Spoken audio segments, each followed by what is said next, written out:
সুপ্রিয় দর্শক মণ্ডলী, আমন্ত্রণ জানাচ্ছি মানবজমিনের বিশেষ আয়োজনে। আজকে আমাদের স্টুডিওতে অতিথি হয়ে এসেছেন ডক্টর হাবিবুর রহমান, যিনি কাতারের ইতিহাস বদলে দিয়েছেন একজন বাংলাদেশি হিসেবে, যেটি আমাদের জন্য গর্বের। ডক্টর হাবিবুর রহমান শুধু কাতারের ইতিহাসই বদলে দেননি, তিনি উপসাগরীয় যুদ্ধ নিয়েও বিস্তর গবেষণা করেছেন এবং তার এই নিয়ে গ্রন্থ রয়েছে। তিনি প্রবাসীদের নিয়ে ভাবেন, বাংলাদেশিদের নিয়ে ভাবেন, বাংলাদেশকে নিয়েও ভাবেন। আজকে আমরা তার সঙ্গে এইসব বিষয় নিয়ে আলোচনা করব, আলোচনায় যাচ্ছি। ডক্টর হাবিবুর রহমান, আপনাকে আমাদের মানবজমিনের স্টুডিওতে আমন্ত্রণ জানাচ্ছি। Thank you. আমি সবাইকে সালাম জানাচ্ছি। আপনি একটা দেশের ইতিহাস পাল্টে দিলেন, একজন বাংলাদেশি হিসেবে আপনার কেমন লেগেছে এবং সেটা আপনি কিভাবে করলেন? আমি যেখানে গবেষণা করতাম এটাকে ন্যাশনাল আর্কাইভ বলে, তখন এটা পাবলিক রেকর্ড বলতো লন্ডনে। সেখানে আমার কাতারে তখনকার আমির ছিলেন শেখ খলিফা বিন হামাদ আল তানি, বর্তমান আমিরের দাদা, গ্র্যান্ডফাদার। তো উনি যাইতেন, আমার সঙ্গে পরিচয় হয়েছে। উনি একটু বয়স্ক ছিলেন, তো উনি বললেন আমার জন্য তুমি এই ফাইলটা বাইর করো, কাতারের উপর হেল্প করছি। কথা প্রসঙ্গে উনি বললেন যে তুমি এখানে কী করে? আমি পিএইচডি করি, কবে শেষ হবে? আমি বললাম আমার তো ইচ্ছা 82-র মধ্যে শেষ করে ফেলবো, অতি সত্তর। আমি তো এরকম ফাইনাল ইয়ারে আসি। তখন বলল তুমি শেষ করে আমাদের এখানে আসবা, আর আমি তো চিটাগাং ইউনিভার্সিটি পড়াই, আমি ওখানে চলে যাব, আমার বাড়ি ওখানে, আমি কোথাও হল্ড করতে চাই না। তো বললেন না, তুমি চিন্তা করে আসো। তো আমি বললাম যে তাহলে আমার কাজ কি? আমি বললাম আমার কাজ কি? বললো তোমার গবেষণা করতে হবে। কি গবেষণা? বলে আমাদের কাতার আর বাহরাইনের সঙ্গে এটা হলো মেরিটাইম ডিসপিউট আছে, সেটা সম্বন্ধে তুমি যত ডকুমেন্ট, হিস্টোরিক্যাল ইনফরমেশন কালেক্ট করতে হবে বা এটা অ্যানালাইজ করতে হবে কী কী আছে। ঠিক আছে, আমি গেলাম, একটা দেশ দেখা হবে, ওই আশেপাশের দেশগুলো দেখব। আমি 1982 নিয়ে 82-তে আমি আসি কাতারে। তখন থেকে আজ পর্যন্ত রয়ে গেলাম। আপনি যখন আসলেন তখন তো সেই কাতার ছিল না, না, না, ড্রামেটিক চেঞ্জ। আমি একটা বই লিখছি, ফটোগ্রাফ, চেঞ্জিং ফেস অফ কাতার। আমার দেখলাম ওল্ড কাতার, নিউ কাতার, সেটা আমি লিখেছি। আমি অনেক বই লিখেছি, অনেক আর্টিকেল লিখেছি, সেটা অনেকে জানে না। বা অনেক কিছু আমি লিখেছি, সেটা গভর্নমেন্টের পারমিশন লাগে, সেটা রয়ে গেল আমার সেলফে। আমি ওখানে যখন থাকি, তখন আমি ওগুলা ছাপাইতে গেলে আমাকে পারমিশন লাগবে। আমি তো অন্যান্য কেউ যদি কাতার উপর লেখে, মিডল ইস্টের উপর লেখে, তখন আমি এগুলো রিভিউ করি, পড়ি, সামারাইজ করে আমাকে এই যে সালমান রুশদির যে স্যাটানিক ভার্সেস, সেটা আমাকে বললো এটা হচ্ছে সামারি করে দেবো পড়ে। তখন আমি বললো ইউর এক্সেলেন্সি, তো মিনিস্টার অফ ইনফরমেশন, আমার this is too hard for me, এত কঠিন ইংরেজিতে লিখেছে সে। যাই হোক, ওটা আমাকে পড়ে দিলাম। তারপর অনেক সময় আমাকে বই দিছে, এটা কি ব্যান করা যাবে? যেমন একটা দি মার্চেন্ট রাবিয়া, সেটা আমাদের যে রয়্যাল ফ্যামিলি তাদের সম্বন্ধে লিখেছে, সেটা আমি বলছি এটা ছাপানো যাবে না, এটা ব্যান করে দেন। তো ব্যান করা কি করবে সেটা আমার পর। জাতীয় দিবস, আচ্ছা, জাতীয় দিবস আমি অনেক দূর ইতিহাসের লোক, তো পিছনে চলে গেলাম। আবার কাতার তো স্বাধীন হলো 1971-এ, ব্রিটিশ যখন উইথড্র করলো ইস্ট অফ সুয়েজ বিশেষ আইন, ব্রিটিশের আন্ডারে ছিল, বিশেষ যে আইন ব্রিটিশ ছিল, লেবার গভর্নমেন্টে তারা আগেই অ্যানাউন্স করলো 1968-এ, তারা ওই ইস্ট অফ সুয়েজ, এখানে মানে এডেন আর কি মেইনলি, তার কাতার সহ পার্সিয়ান গাল বলতো তারা, অ্যারাবিয়ান গালে যে সমস্ত তারা দেশ ছিল সেখান থেকে উইথড্র করবে, এদেরকে বলতো ক্রুশিয়াল স্টেট।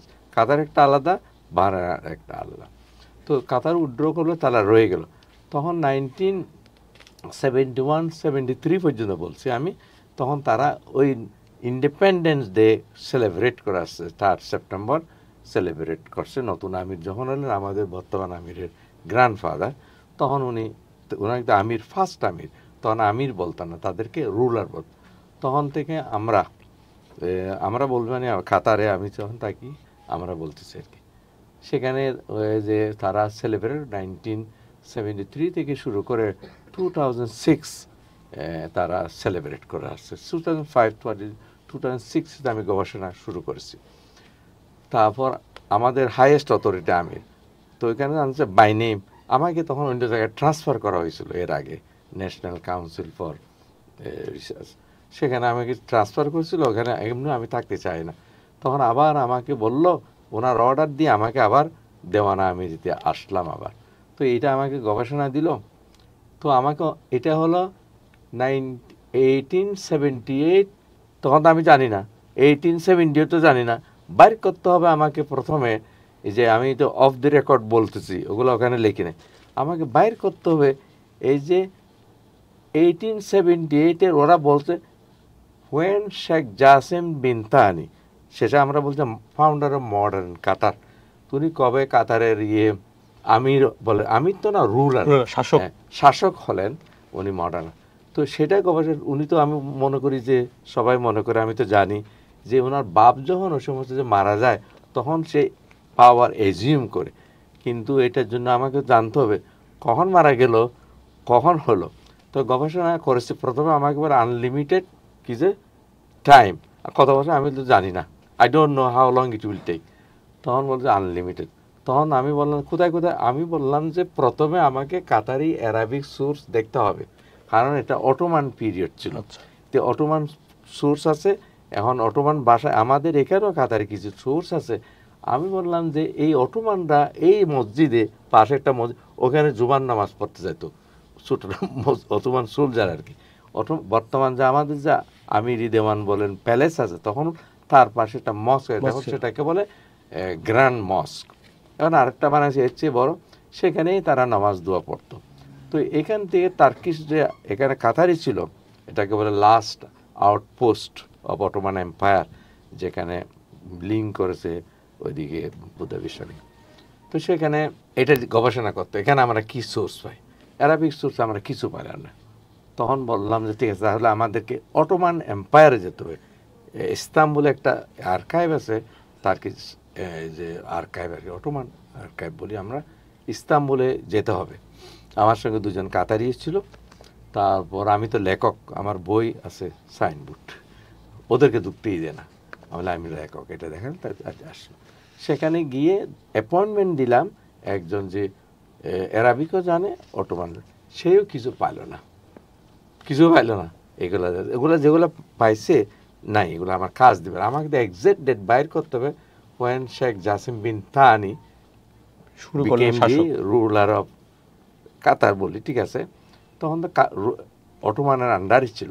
তবে ওর বাবা মরগান বিনতানি when died, ওর বাবার নাম শেখ মোহাম্মদ বিনতানি, কোন দিন মারা যায়, যে কথা হলো যেই দিন মারা যায় এটা ভ্যাকুয়াম যেন থাকতে না পারে, সেজন্য এই যে অধীনেই আমি মনে করি, বা ওই দিন থেকে শুরু, ওই দিন থেকে তার রুলারশিপ সঙ্গে সঙ্গে করতে হবে। তো এই ডকুমেন্ট এখানে পাই না, তাহলে কোথায় যেতে হবে, লন্ডন। তো আমাদের ওইখান থেকে আমরা চলে গেলাম লন্ডন। তো আমার সব ব্যবস্থা করে দিল, গাড়ি টাড়ি সব দিয়ে দিল, সব ব্যবস্থা যা করে এমবেসি হেল্প করছে, গেছি। তো সেখানে গিয়ে তো আমি 3-4টা রিসার্চার অ্যাপয়েন্টমেন্ট দিই, তারপর ওটা কনসাল্ট করি, আমার সুপারভাইজার ছিল মিডল ইস্ট।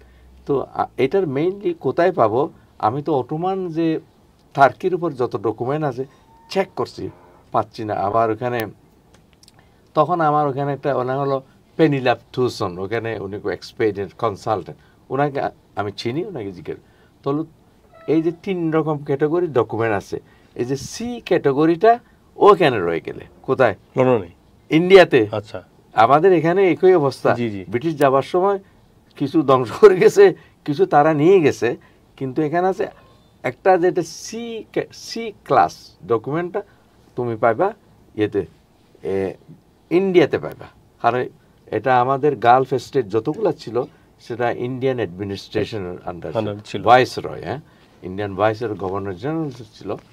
তো আমি বললাম যে এখানে অনেক মাস করলাম, এখানে অনেক আর্কাইভ আছে, বিভিন্ন ইন্টারভিউ, এখানেও পাইলাম না। তখন সি ক্যাটাগরি এটা ডকুমেন্টটা ডেট অফ বিনতানি এটা পেয়েছি আমি, 78 ডেট, কিন্তু এক্সাক্ট ডে নেই, ডেট অফ বিনতানি তাও পরে দেখা যাচ্ছে।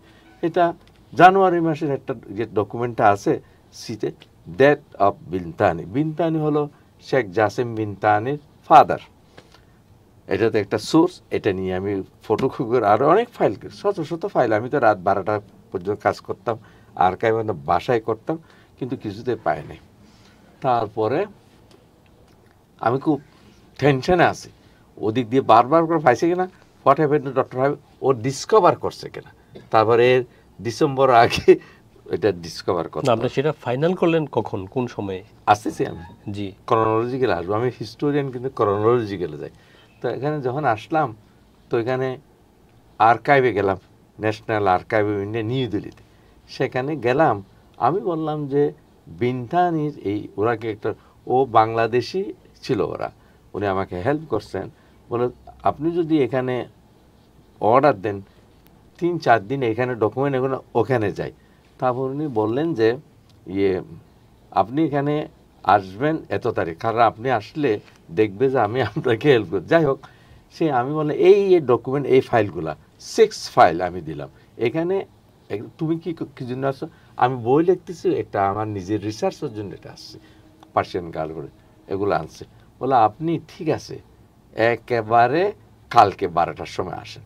আমি চলে গেলাম, আসলাম, ফাইল দিছে, ছোট ছোট ফাইল আমি পেয়ে গেলাম তো ওইটাও জানুয়ারি, যে তো I am shock to hear the death of your, ওই যে ফাদার এরকম বলছে, সেটা কন্ডোলেন্স লেটার পাঠাইছে শেখ জাসিমকে, এক্সকিউজ মি, কন্ডোলেন্স লেটার দিয়েছে, এটাও কিন্তু জানুয়ারিতে, ওইটা ডিসেম্বর জানুয়ারিতে, তারপর কন্ডোলেন্স লেটার ডেটেড এত উইথ, ও যে তার ফাদারতে মারা গেছে, সে তাকে পলিটিক্যাল রেসিডেন্ট বলে, বর্তমানে অ্যাম্বাসেডার বলে, পলিটিক্যাল রেসিডেন্ট বুশায়ের।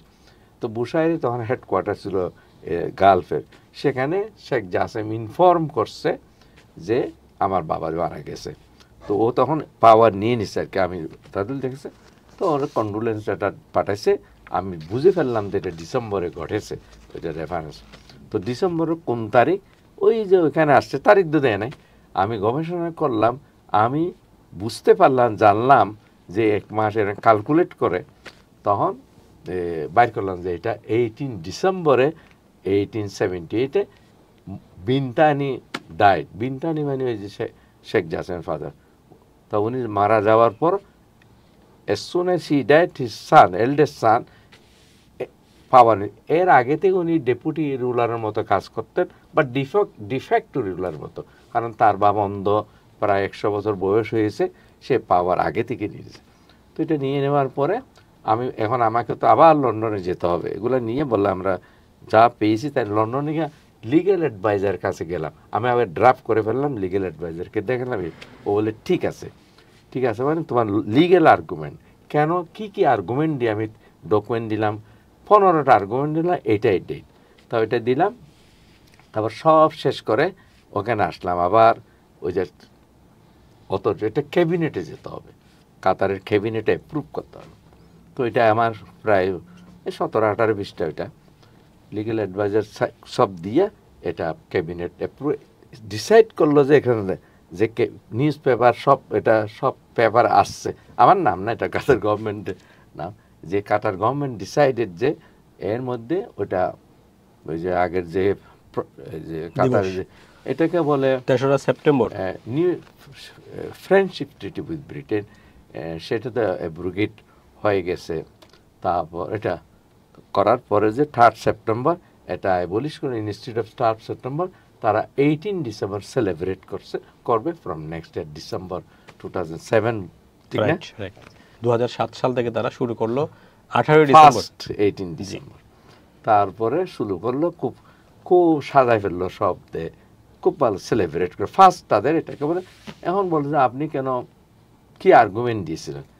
যে আমি তো ইন্ডিয়ান হিস্ট্রি পড়েছি, অনেক কিছু কলোনিয়াল হিস্ট্রি পড়েছি, ইন্টারন্যাশনাল হিস্ট্রি পড়েছি, তো আমার তা আইডিয়া আছে কীভাবে করতে হয়, লিখতে হয়, কী করতে হয়।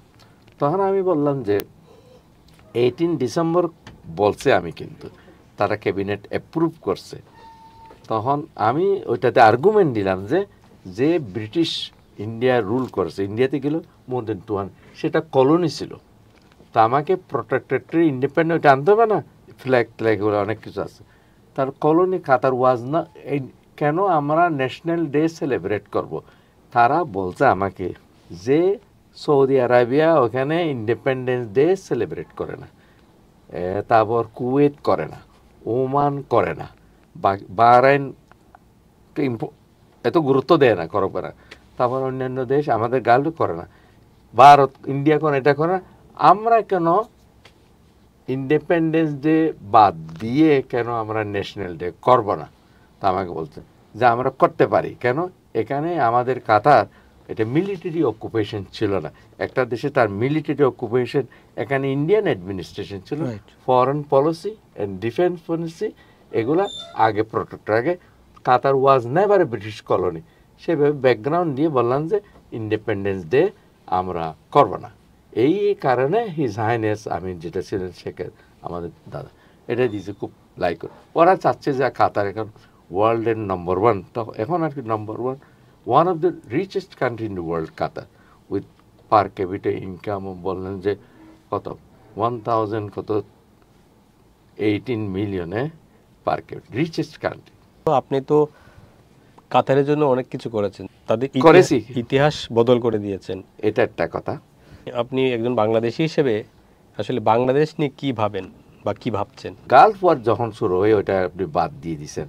সেই গালফ ওয়ারে আমি কি করি আমার দেশটাকে ঢুকাইতে পারি, এটা ভালো। তখনকার government headed by general Ershad, উনি 4000 বা সৈন্য পাঠাইছেন গালফ ওয়ারে, মাল্টি ন্যাশনাল ফোর্স ওখানে দিয়েছেন। সে আমার বই the making of the gulf war, সেটার সম্বন্ধে পরে জিজ্ঞেস করলে করতে পারেন, সেখানে কন্ট্রিবিউট করছেন বাংলাদেশ, সেটা আমি হাইলাইট করছি। তারপর এটা ও বইটা তারাই স্পন্সর করছে সমস্ত কিছু, যে কাতার কুয়েত গভর্নমেন্ট। তো আমাকে ইনভাইট করছে, ইউনিভার্সিটির লেকচার দিলাম, মিনিস্ট্রি গেলাম এখানে। তখন আমার একটা কোয়েশ্চেন ছিল যে তোমাদের জন্য আমি এত বড় একটা কাজ করে দিলাম, বই লিখলাম, তোমরা অটোমান তোমাদের এখানে ক্লেম করতো 1899 থেকে তোমরা মোটামুটি অটোনমাস এখানে করে আসতেছি। তো আমি তো একটা কন্ট্রিবিউট করলাম, আমার দেশ মানে আমি বাংলাদেশ। কী করছো? একজনও বললো, একজন মিনিস্টার, এখন তুমি কালচারাল বাইয়েছো, বলে 12,000 লোককে তোমার দেশ থেকে আমি চাকরি দিয়েছি গালপারের, যে তারা কন্ট্রিবিউট করছে এটার জন্য। আরেকজন গেলে আমি এটা করছি, তখন বলছে যে তোমাকে ওয়ার ফ্রন্টে নিয়ে যাব, তোমার বাঙালি সৈন্য আছে ওইখানে। আচ্ছা ঠিক আছে, গেলাম। তো একটা মেজর বা দেখতে বাঙালি, তাদেরকে বললাম আপনারা আমার দেশকে উজ্জ্বল করছেন, অ্যারাবিয়ান কান্ট্রিটা আপনারা পিস কিপিং ফোর্স ওখানে দিয়েছে, কুয়েতে তারা দিয়েছে, আর ওনারা বলছেন বাংলাদেশ থেকে তারা আরও আনবে, সৈন্য পার্টিসিপেট করবে, আপনাদের এখানে আসছেন, আমি খুব খুশি হয়েছি। আসলেই কিন্তু পিস কিপিং ওই যে অ্যারাবিয়ান অন্যান্য দেশে কুয়েতে বেশি নিয়েছে, সেখান থেকে যাত্রা করে এরা গেল। যে আপনি যেহেতু ইতিহাস নিয়ে গবেষণা করেন, কাজ করেন, তো ইতিহাসে দেখা যাচ্ছে সময়ে সময়ে বিভিন্ন সময়ে এক একটা শক্তি পরাজিত হয়, নতুন শক্তির আবির্ভাব হয়। আমার প্রশ্ন হলো যে যারা পরাজিত হয়, পরাজিত শক্তি যারা, তারা কি আবার ফিরে আসতে পারে কিনা? আপনার ইতিহাস কি বলে? আমি শর্টলি বলবো না, একটুখানি বলবো। না, আমি রোমান এম্পায়ার ফল করছি, তারপর আমি অনেক এম্পায়ার ফল করছি, যেগুলো একেবারে আমি বলি না। এই যে সেকেন্ড ওয়ার্ল্ড ওয়ারে অনেক যে অটোমান এম্পায়ার, আবার বলি disintegration of the Ottoman empire, যে অটোমান এম্পায়ার যে মিডল ইস্টে অটোমান এম্পায়ার ছিল, সেটা মানে ডিসইন্টিগ্রেশন হয়ে গেল। সেখান থেকে অটোমানরা কি ফেরত আসছে? কোনোদিন পারে নাই, পালায়। তারপর সেখানে এই যে কোনো বাদশাহ, কোনো কিং আমার জানা মতে তারা কোনোদিন ফেরত আসছে না। যদি আমি লিখেছি একটু এটা আছে যেটা, তাহলে তো আমাকে ইতিহাস চেঞ্জ করতে হবে। রিভলিউশন পরে একটা গভর্নমেন্ট ওভারথ্রো করলো, সাদাম মরে গেলো, ঠিক আছে। সাহার সম্বন্ধে আমি ডিটেইল স্টাডি করছি। আমার বাংলাদেশে 2000 এই যে রিসেন্টলি 2024-এর জুলাই, যেটা বলি 6 জুলাই এবং 6 যেটা বলি যে আগস্ট, জুলাইয়ের মাঝামাঝি থেকে শুরু হয়ে গেছে, সেটা আমি কম্পেয়ার করি। আমি হেলমেট বাহিনী লেখছে অনেকে, এটা কোত্থেকে আসলো, সেটাও অরিজিন আমি বাইর করি। তাদেরকে কারা ট্রেনিং দিয়েছে সিক্রেটলি সে একটা দেশে, সেটাও আমাকে বাইর করতে হয়েছে। তো আমি দেখলাম ইরানের শাহ খুব বেশি দিন না তখনকার, সে তো খোমেনি, আয়াতুল্লাহ খোমেনি। তারপর সে যখন আসে 1991-এ, তখন আসে। তো আসার আগেই সে চলে যায়। সে কি আসতে পারে? তাকে দেশে এই যে আমাদের আগের প্রাইম মিনিস্টার, ওনার সে সাহা, সেই ওনার দুরবস্থা। সে সাহা প্রথমে আমেরিকা যাবে বলছে, তাকে সেখানে অ্যাসাইলাম দেয় না। তখন গেলেন প্যানামা, মেক্সিকো, আর্জেন্টিনা, পুরা এটা ঘুরে, কোথাও তাকে নিচ্ছে না। World wide. ঠিক শেখ হাসিনাকে কোনো দেশ তাকে নিচ্ছে না এক্সেপ্ট ইন্ডিয়া। তো ওরা কেউ নিচ্ছে না। আনোয়ার সাদাত ইজিপ্ট না সেই নিয়েছে, কারণ তাদের খুব তার ফ্রেন্ড। আবার তাদের সঙ্গে ইজিপ্টের সঙ্গে পেহলেভি ডাইনেস্টির যে একটা মেট্রোমোনিয়াল রিলেশন ছিল, সেগুলো কোনছে তাকে সেখানে মাসে 2001 তাকে আশ্রয় দিয়ে সেখানে মারা যায়। এটা সেখানে মারা গেছে। তো শেখ হাসিনা তো আশ্রয় দিয়েছে ইন্ডিয়া, আর তবে ইজিপ্টকে সাহা দেয় নাই। শেখ হাসিনা কি দেয় নাই, সারা দেশ সমস্ত কিছু দিয়ে আমাদেরকে কোথায় নিয়ে গেল, 0 পয়েন্টে নিয়ে গেল, মাইনাস পয়েন্ট। সেটা আমাদের নতুন তত্ত্বাবধায়ক সরকার প্রধান ডক্টর ইউনূস, তিনি ওয়ার্ল্ড ফেমাস, উনি ওয়ার্ল্ড মডেল না, দ্য মডেল ওয়ার্ল্ড লিডার এ সমস্ত। তো উনি কীভাবে 0 থেকে নিয়ে আসতেছেন, এটা করার রিফর্ম বলতেছে।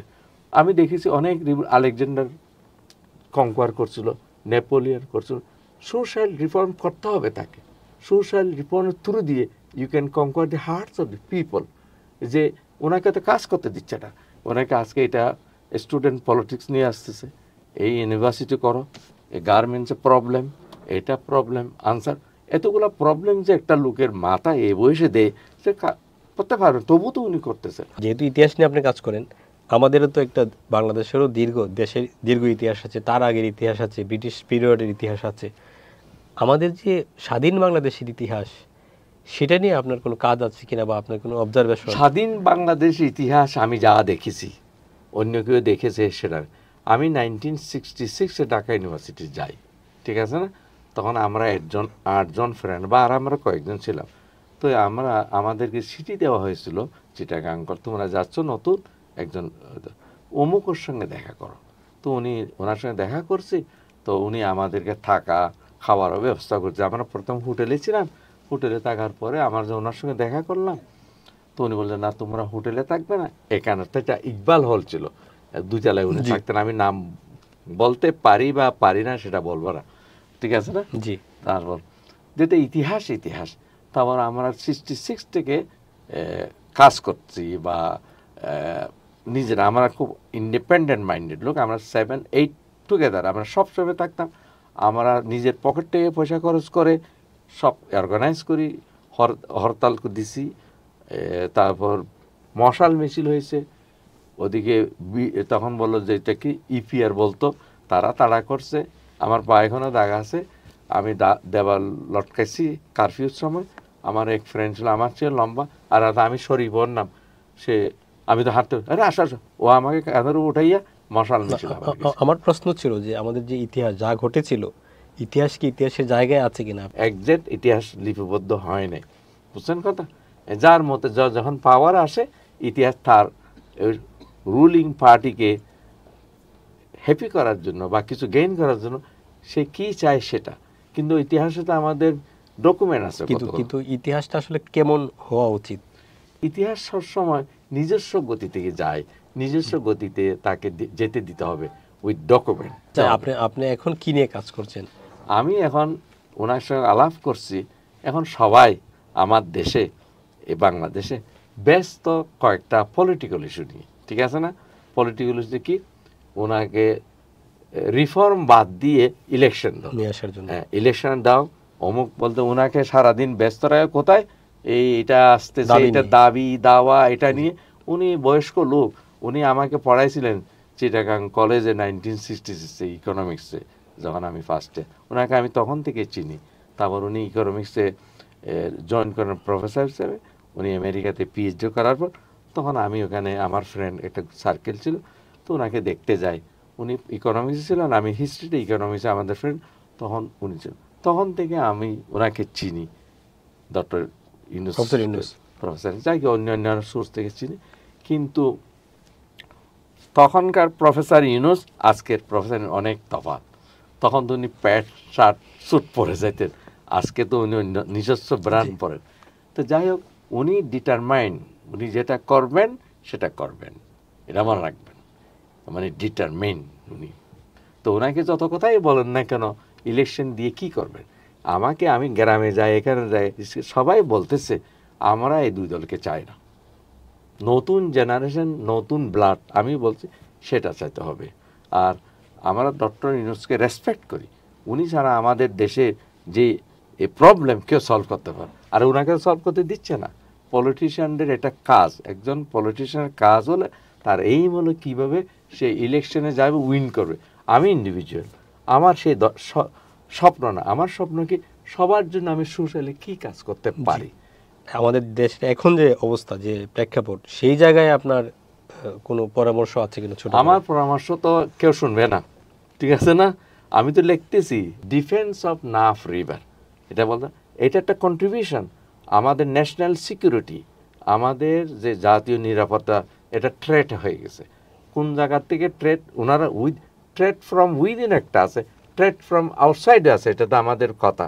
থ্রেট ফ্রম উইদিন মানে যে গভর্নমেন্ট, যেটা ক্যাটের গভর্নমেন্ট ইজ গভর্নমেন্ট, এটা এরাই তাদেরকে ওনাদেরকে অ্যাপয়েন্টমেন্ট দিয়ে। তখন কোনো 3 দিন আমাদের কোনো সরকার ছিল না।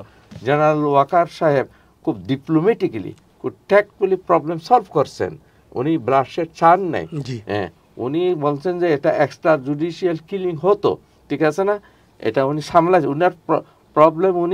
উনি আবার গানও শুনেন, গান কিনা আমি জানি না, উদাহরণ দিয়েছেন, দিয়েছে, আমি সব শুনি। তো উনি তো অত্যন্ত, অনেকে অপছন্দ করছে কেন, আরে এটা তো ডিপ্লোমেসি।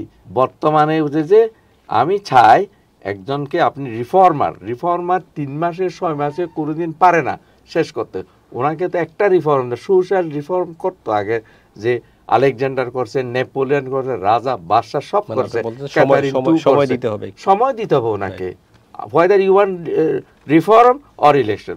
এই এরা কেন হঠাৎ, তোমরাই তো ওনাকে আনছো, আর আমাকে রিফর্ম করতে হবে, আমাকে আমার ওয়েতে শেষ করতে হবে।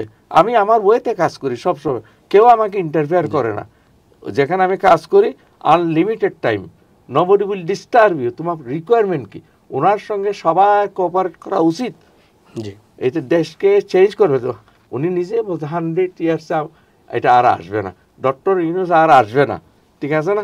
উনি যদি করতে না, এই দেশ চলবে না। কারণ সবাই বলছে, আমি বলছি, এই পার্টি এই পিঠ, ওই পার্টি আর কি চলবে না, দুটোটাই একটাই। তো এই দুইজনকে তারা চাচ্ছে না, দুই দলকে আমি পরিষ্কারভাবে বলে দিলাম। আপনার জন্মস্থান তো শাহপরী দ্বীপ, যেটা একেবারে মিয়ানমারের কাছাকাছি, এবং আপনি ওই এলাকার একটা সংকট, রোহিঙ্গা যে সংকট ক্রাইসিস, আপনি তো রোহিঙ্গাটা আলাদা, দুটা সংকট আছে। প্রথমে রোহিঙ্গা ছিল, এখন একটা বলতেছে জিওপলিটিক্স। আপনার এই দুটা সংকট হয়ে গেছে। এই ইস্যু থেকে ছোট করে বলবেন আপনি? কোনটা বলবো? রোহিঙ্গা তো যেহেতু আপনার জন্মস্থান, আপনি ছোটবেলা থেকে দেখেছেন রোহিঙ্গা। আমি রোহিঙ্গাটা বাদ দিয়ে আপাতত প্রথমে কারেন্টটা বলি। জি, কারেন্টটা আমি তো আমার চোখে দেখা সমস্ত কিছু। একটা, তারা সবসময় মায়ানমার ডিস্টার্ব করে আমাদেরকে 1948 থেকে। আজকে একটা মতিউর রহমান সাহেবকে পড়তে দিয়েছে, defence of Naf river. Naf river মানে টেকনাফ নদী, এটা অত্যন্ত গুরুত্বপূর্ণ। আমি দেখলাম যে এই প্রথমে একটা ওয়ার হয়েছে, অ্যাংলো বার্মিস ওয়ার, 1842 থেকে 46 পর্যন্ত।